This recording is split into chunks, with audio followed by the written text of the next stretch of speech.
Shalom Bapak Ibu Saudara yang dikasihi Tuhan. Selamat bertemu kembali di dalam santapan rohani pada hari ini. Bagaimana kabar Bapak Ibu Saudara yang dikasihi Tuhan? Tentu saja sehat bukan? Bersyukur kepada Tuhan karena Tuhan senantiasa memberikan cinta kasih-Nya kepada kita. Bapak Ibu Saudara yang dikasihi Tuhan, sebelum kita memulai belajar firman Tuhan, mari kita berdoa terlebih dahulu.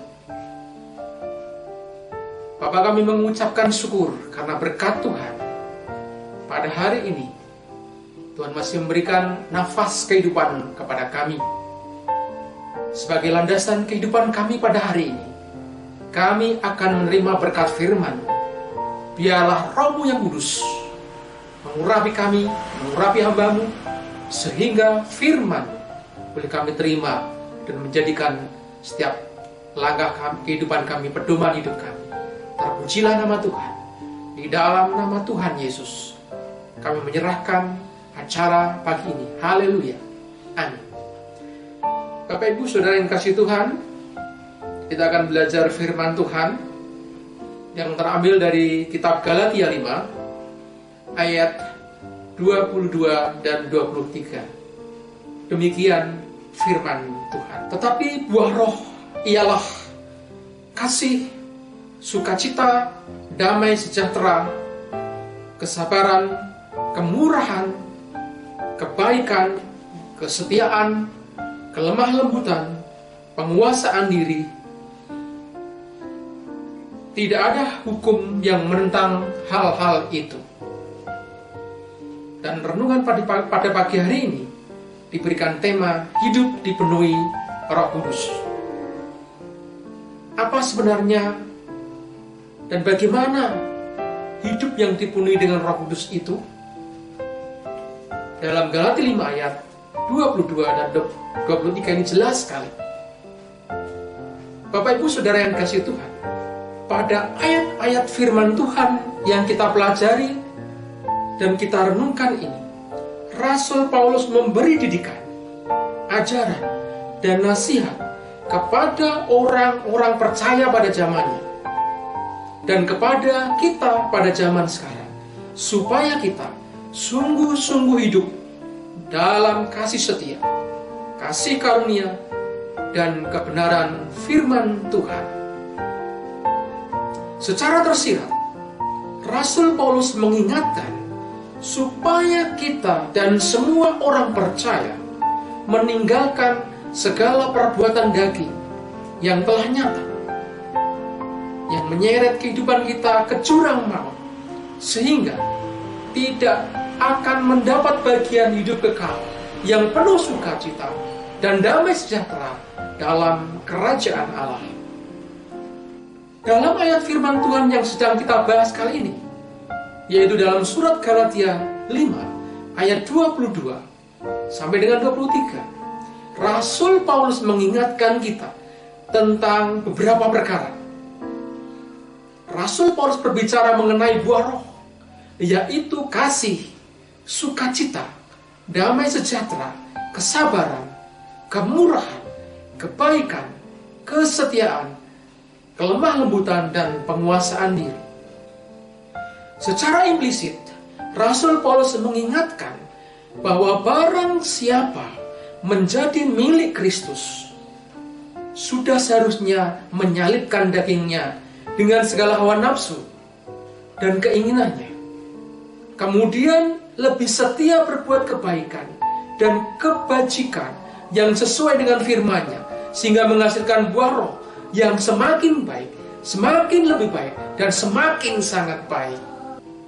Bapak Ibu Saudara yang dikasihi Tuhan, buah roh adalah satu paket. Secara eksplisit dan implisit, buah roh menurut Rasul Paulus adalah satu paket.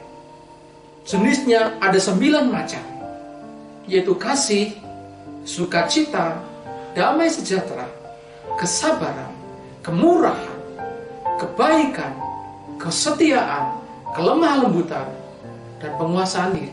Kita akan mempelajari 3 hal pada pagi hari ini. Dan yang ke-6 berikutnya akan kita pelajari, di hari berikutnya. Menurut Rasul Paulus, dari semuanya itu tidak ada satupun hukum yang menentang hal-hal itu.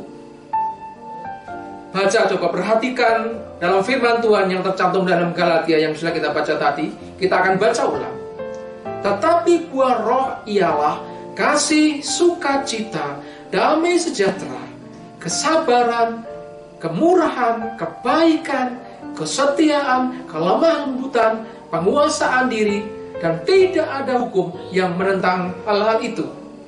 Kita akan membahas satu persatu dari buah roh ini sebagai wujud bahwa orang percaya itu dikuasai oleh Roh Kudus. Yang pertama, kasih. Kasih adalah salah satu karakteristik ajaran Tuhan Yesus Kristus yang sangat esensial. Istilah kasih tidak banyak ditemukan dalam tulisan yang berorientasi keduniawian, baik mungkin di sektor ekonomi, sosial, politik, budaya, pendidikan, dan sebagainya. Bahkan semuanya itu cenderung kepada sekuler. Kasih banyak dicatat dalam berbagai ayat-ayat firman Tuhan dalam kitab Perjanjian Baru.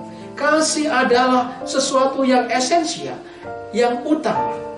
Keesensialan dan kesentralan didikan dan ajaran Tuhan ini dinyatakan dalam firman-Nya yang terekam dalam kitab Injil Matius 22 ayat 37 sampai dengan 39. Demikian firman Tuhan.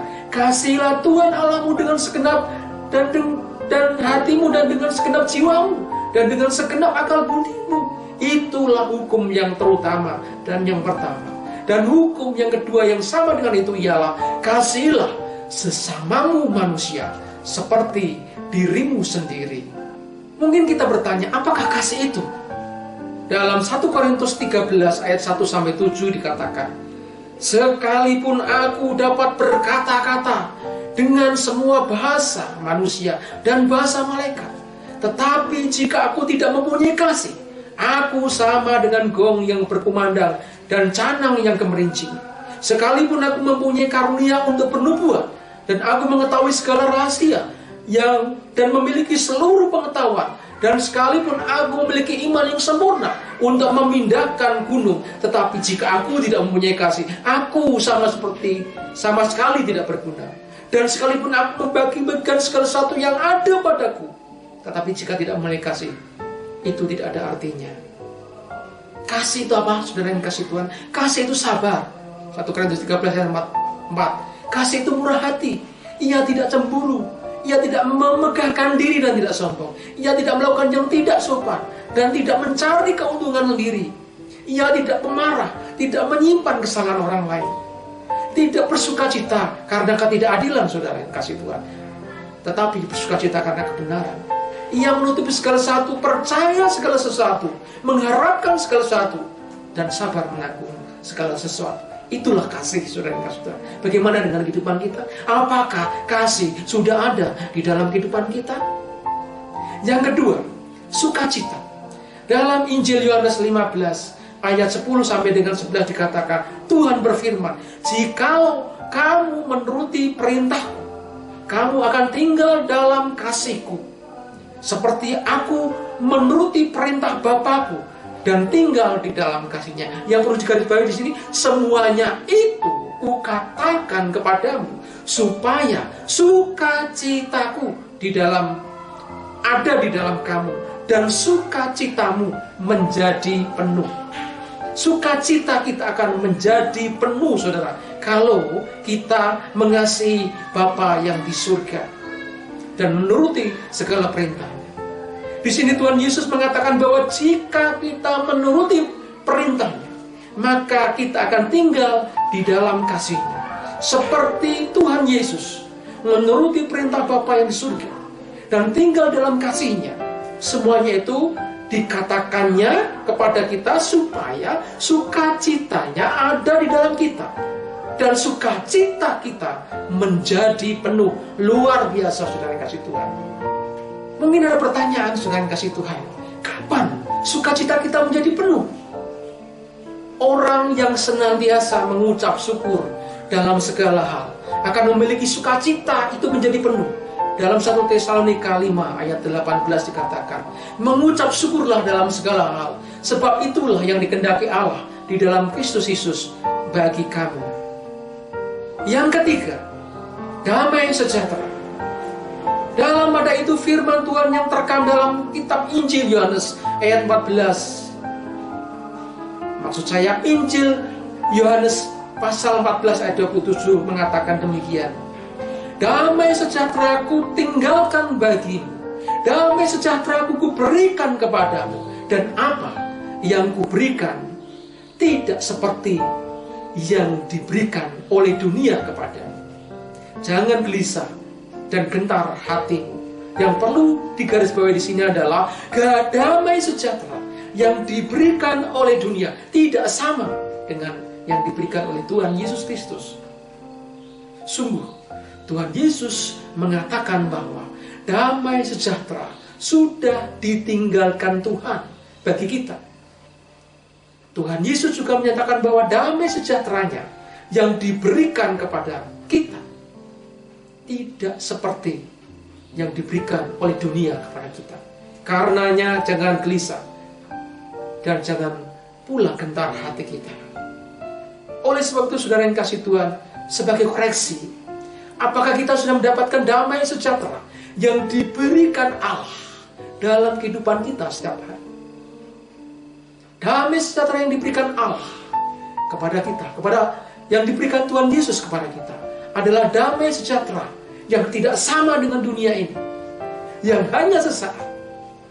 Oleh sebab itu Tuhan, oleh sebab itu saudara yang dikasih Tuhan, kita terus memohon Tuhan supaya hidup kita dipenuhi oleh Roh Kudus, supaya hidup kita senantiasa ada kasih, sukacita, dan damai sejahtera yang senantiasa melingkupi kehidupan kita setiap hari. Tuhan Yesus memberkati. Amin. Mari kita berdoa. Bapa yang di surga, kami mengucapkan syukur untuk berkat kasih, sukacita, dan damai sejahtera yang Tuhan berikan kepada kami.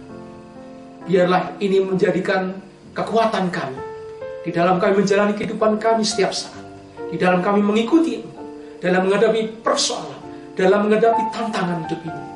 Bahwa Tuhan sudah memberikan kasih, Tuhan sudah memberikan sukacita dan damai sejahtera dalam hidup kami. Dan itu adalah merupakan wujud buah roh yang harus kami nyatakan dalam kehidupan ini. Terima kasih Bapa. Kami menyerahkan hidup kami sepanjang hari ini di dalam nama Tuhan Yesus Kristus. Haleluya. Amin.